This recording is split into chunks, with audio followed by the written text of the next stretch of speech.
Unit 2. The three climate zones of West and Central Africa.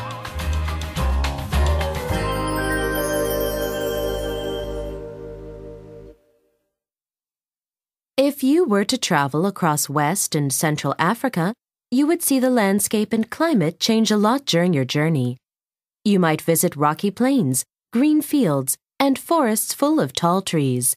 This is because there are three very different ecological zones in this part of the world: the Sahel, the savanna, and the rainforest. The amount of rainfall is the main difference between each zone.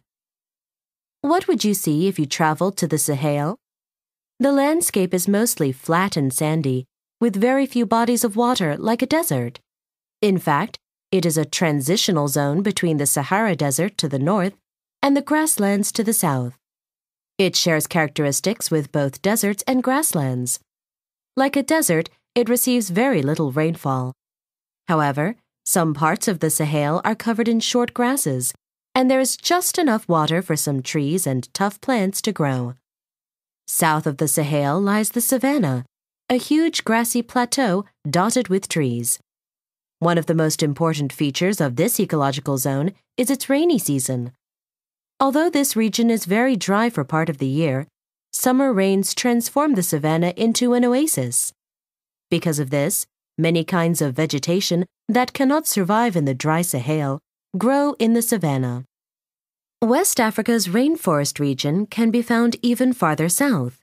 There, the climate is wet and tropical, making it an ideal environment for all kinds of vegetation. More than 500 centimeters of rain fall every year, so the landscape is very green and crowded with tall trees.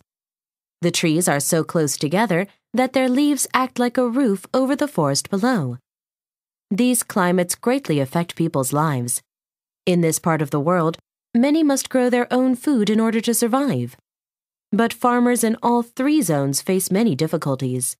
In the Sahel, people must travel great distances to find enough water for survival.